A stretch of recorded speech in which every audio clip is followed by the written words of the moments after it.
ಇಡೀ ಕರ್ನಾಟಕದಾದ್ಯಂತ ಗ್ರಾಮ ಪಂಚಾಯಿತಿ ಚುನಾವಣೆ ಘೋಷಣೆ ಮಾಡಲಾಗಿದ್ದು, ಇದೇ ತಿಂಗಳು ಚುನಾವಣೆ ದಿನಾಂಕ ಬಿಡುಗಡೆ ಮಾಡಲಾಗಿದೆ. ರಾಜ್ಯದಲ್ಲಿ ಗ್ರಾಮ ಪಂಚಾಯಿತಿ ಸದಸ್ಯರ ಚುನಾವಣೆ ನಡೆಯಲಿದ್ದು, ಸದಸ್ಯರಾಗಲು ಬಯಸುವ ಅಭ್ಯರ್ಥಿಗಳು ನಾಮಿನೇಷನ್ ಫೈಲ್ ಮಾಡಲು ಅಂದರೆ ಸ್ಪರ್ಧಿಸಲು ಹೊಸ ನಿಯಮಗಳನ್ನು ಜಾರಿಗೊಳಿಸಲಾಗಿದೆ.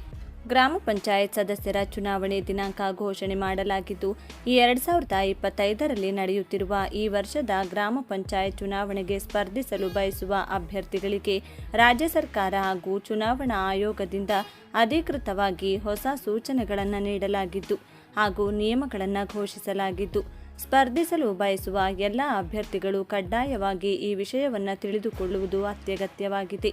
ಬನ್ನಿ, ನೀವು ಕೂಡ ಗ್ರಾಮೀಣ ಭಾಗದ ಹಳ್ಳಿಯವರಾಗಿದ್ದರೆ ತಪ್ಪದೆ ಈ ವಿಡಿಯೋಗೆ ಒಂದು ಲೈಕ್ ಮಾಡಿ. ನಿಮ್ಮ ಊರಿನಲ್ಲಿಯೂ ಕೂಡ ಈ ವರ್ಷ ಗ್ರಾಮ ಪಂಚಾಯಿತಿ ಚುನಾವಣೆ ನಡೆಯುತ್ತಿದ್ದು, ಅದರ ಬಗ್ಗೆ ಸಂಪೂರ್ಣ ಮಾಹಿತಿಯನ್ನು ತಿಳಿದುಕೊಳ್ಳಲು ತಪ್ಪದೆ ವಿಡಿಯೋವನ್ನು ಕೊನೆವರೆಗೂ ನೋಡಿ. ರಾಜ್ಯದಲ್ಲಿ ಮತ್ತೆ ಚುನಾವಣೆ ಎದುರಾಗಿದೆ. ರಾಜ್ಯ ಚುನಾವಣಾ ಆಯೋಗ ಗ್ರಾಮ ಪಂಚಾಯಿತಿಗಳಲ್ಲಿ ವಿವಿಧ ಕಾರಣಗಳಿಂದ ಖಾಲಿ ಇರುವ ಅಥವಾ ತೆರವಾಗಿರುವ ಸದಸ್ಯ ಸ್ಥಾನಗಳಿಗೆ ಉಪಚುನಾವಣೆ ವೇಳಾಪಟ್ಟಿಯನ್ನು ಘೋಷಣೆ ಮಾಡಿದೆ. 31 ಜಿಲ್ಲೆಯ 135 ತಾಲೂಕಿನ 223 ಗ್ರಾಮ ಪಂಚಾಯಿತಿಗಳ 265 ಸದಸ್ಯ ಸ್ಥಾನಗಳಿಗೆ ಚುನಾವಣೆ ನಡೆಯಲಿದೆ. ಮೇ 25ರಂದು ಮತದಾನ ನಡೆಯಲಿದ್ದು, ಮೇ 28ರಂದು ಮತ ಎಣಿಕೆ ನಡೆಯಲಿದೆ. ಈ ಕುರಿತು ರಾಜ್ಯ ಚುನಾವಣಾ ಆಯೋಗದ ಅಧೀನ ಕಾರ್ಯದರ್ಶಿ ಪ್ರಕಾಶ್ ಎಸ್ ಮರಬಳ್ಳಿ ಆದೇಶವನ್ನು ಹೊರಡಿಸಿದ್ದಾರೆ.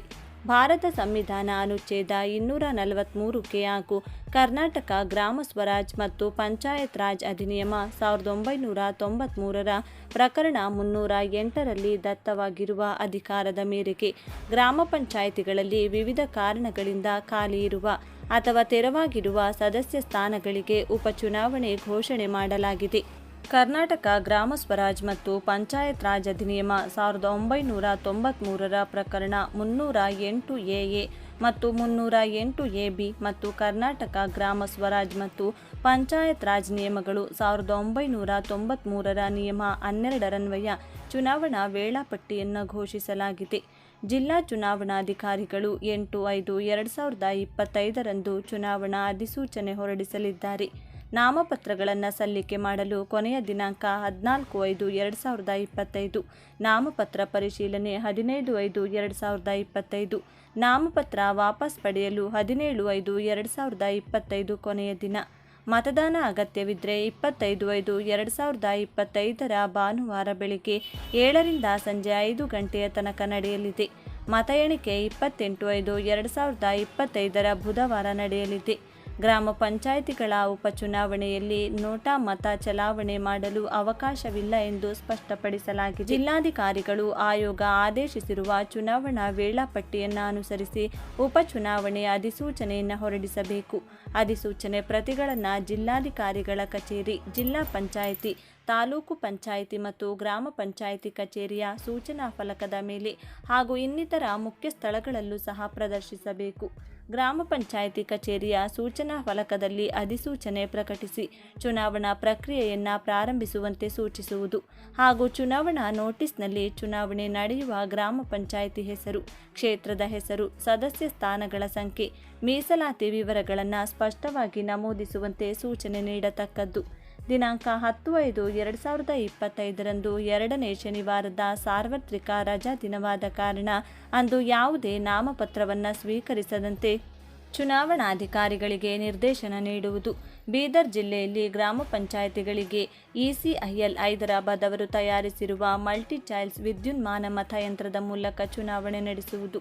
ಯಾವುದೇ ಕ್ಷೇತ್ರದಲ್ಲಿ ನಾಮಪತ್ರ ಸ್ವೀಕೃತವಾಗದೆ ಚುನಾವಣೆ ಪ್ರಕ್ರಿಯೆ ಮುಂದುವರೆಯಲಾಗದೇ ಇರುವಂತಹ ಗ್ರಾಮ ಪಂಚಾಯಿತಿಗಳಲ್ಲಿ ಹಾಗೂ ಅಭ್ಯರ್ಥಿಗಳ ನಾಮಪತ್ರ ತಿರಸ್ಕೃತ ಅಥವಾ ನಾಮಪತ್ರ ಹಿಂತೆಗೆತ ಇತ್ಯಾದಿ ಕಾರಣಗಳಿಂದ ಯಾವುದೇ ಅಭ್ಯರ್ಥಿಯು ಕಣದಲ್ಲಿರದೆ ಆ ಗ್ರಾಮ ಪಂಚಾಯಿತಿಯ ಯಾವುದೇ ಸ್ಥಾನಕ್ಕೂ ಚುನಾವಣೆ ನಡೆಯದೇ ಇದ್ದಲ್ಲಿ ಅಥವಾ ಗ್ರಾಮ ಪಂಚಾಯಿತಿಯಲ್ಲಿನ ಚುನಾವಣೆ ಘೋಷಿಸಿರುವ ಎಲ್ಲ ಸ್ಥಾನಗಳು ಅವಿರೋಧವಾಗಿ ಆಯ್ಕೆಯಾಗಿದ್ದು, ಆಯ್ಕೆಯಾದ ಅಭ್ಯರ್ಥಿಯ ಫಲಿತಾಂಶವನ್ನು ಚುನಾವಣಾಧಿಕಾರಿಯು ಘೋಷಿಸಿದ್ದಲ್ಲಿ ಅಂತಹ ಗ್ರಾಮ ಪಂಚಾಯಿತಿಗಳ ವ್ಯಾಪ್ತಿಯಲ್ಲಿ ನೀತಿ ಸಂಹಿತೆ ಜಾರಿಯಲ್ಲಿರುವುದು ತಕ್ಷಣದಿಂದ ನಿಂತು ಹೋಗುತ್ತದೆ. ಗ್ರಾಮ ಪಂಚಾಯಿತಿಯ ಯಾವುದೇ ಕ್ಷೇತ್ರದ ಸ್ಥಾನಕ್ಕೆ ಚುನಾವಣೆ ನಡೆಯುತ್ತಿದ್ದಲ್ಲಿ ಅಂತಹ ಗ್ರಾಮ ಪಂಚಾಯಿತಿ ವ್ಯಾಪ್ತಿಯಲ್ಲಿ ನೀತಿ ಸಂಹಿತೆಯು ಜಾರಿಯಲ್ಲಿರುತ್ತದೆ. ನೀತಿ ಸಂಹಿತೆಯು ಜಾರಿಯಲ್ಲಿರುವ ಪ್ರದೇಶಗಳಲ್ಲಿ ಮತದಾನವು ಮುಕ್ತಾಯಗೊಳ್ಳುವ 48 ಗಂಟೆಗಳ ಮೊದಲಿನ ಅವಧಿಯಲ್ಲಿ ಎಲ್ಲ ಮದ್ಯದ ಅಂಗಡಿಗಳನ್ನು ಮತ್ತು ಮದ್ಯ ತಯಾರಿಕಾ ಘಟಕಗಳನ್ನು ಅದರ ಮಾಲೀಕರು, ಅಧಿಭೋಗದಾರರು ಮತ್ತು ಸಂದರ್ಭಾನುಸಾರ ವ್ಯವಸ್ಥಾಪಕರು ಮುಚ್ಚತಕ್ಕದ್ದು ಹಾಗೂ ಮೊಹರು ಮಾಡಿ ಅದರ ಕೀಯನ್ನು ಜಿಲ್ಲಾಧಿಕಾರಿಗಳಿಗೆ ಅಥವಾ ಅಧಿಕಾರ ವ್ಯಾಪ್ತಿಯುಳ್ಳ ಕಾರ್ಯನಿರ್ವಾಹಕ ಮ್ಯಾಜಿಸ್ಟ್ರೇಟ್ಗಳಿಗೆ ಒಪ್ಪಿಸತಕ್ಕದ್ದು. ನೀತಿ ಸಂಹಿತೆ ಜಾರಿಯಲ್ಲಿರುವ ಅವಧಿಯಲ್ಲಿ ಯಾರಾದರೂ ಮದ್ಯವನ್ನು ಸ್ವಾಧೀನದಲ್ಲಿಟ್ಟುಕೊಂಡಿರುವುದು ಅಥವಾ ಮದ್ಯವನ್ನು ಸೇವಿಸಿ ಬೀದಿಯಲ್ಲಿ ರಂಪಾಟ ಮಾಡುತ್ತಿರುವುದು ಕಂಡುಬಂದರೆ ಮುನ್ನೆಚ್ಚರಿಕೆ ಕ್ರಮವಾಗಿ ಚುನಾವಣಾ ಮುಕ್ತಾಯವಾಗುವವರೆಗೆ ಅಂಥವರನ್ನು ಕಸ್ಟಡಿಯಲ್ಲಿರತಕ್ಕದ್ದು.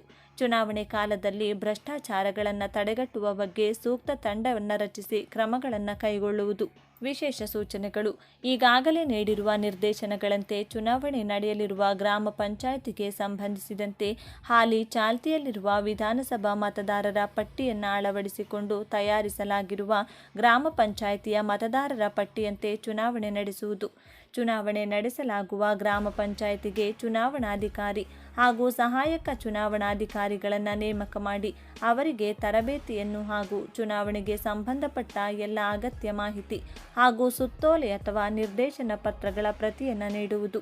ನೀತಿ ಸಂಹಿತೆ ಉಲ್ಲಂಘನೆ ಪ್ರಕರಣಗಳು ಗಮನಕ್ಕೆ ಬಂದಾಗ ಆಯೋಗದ ಆದೇಶದಂತೆ ಕ್ರಮ ವಹಿಸುವುದು. ಚುನಾವಣೆ ನಡೆಸಲಾಗುತ್ತಿರುವ ಗ್ರಾಮ ಪಂಚಾಯಿತಿ ಸ್ಥಾನಗಳ ಬಗ್ಗೆ ಸಾರ್ವಜನಿಕರ ಮಾಹಿತಿಗಾಗಿ ಸ್ಥಳೀಯ ಪತ್ರಿಕೆಗಳಲ್ಲಿ ಸುದ್ದಿಯಾಗಿ ಪ್ರಕಟಿಸಲು ಸೂಕ್ತ ಕ್ರಮವನ್ನು ತೆಗೆದುಕೊಳ್ಳುವುದು. ಕಾಲಕಾಲಕ್ಕೆ ಚುನಾವಣೆಗೆ ಸಂಬಂಧಿಸಿದ ವರದಿಯನ್ನು ಆಯೋಗಕ್ಕೆ ಸಲ್ಲಿಸುವುದು. ರಾಜ್ಯ ಚುನಾವಣಾ ಆಯೋಗದ ಆದೇಶ ದಿನಾಂಕ 19/3/2015 ಗ್ರಾಮ ಪಂಚಾಯಿತಿ ಚುನಾವಣೆಗಳ ಮತಪತ್ರದಲ್ಲಿ ನೋಟಾ ಅವಕಾಶ ಇರುವುದಿಲ್ಲ.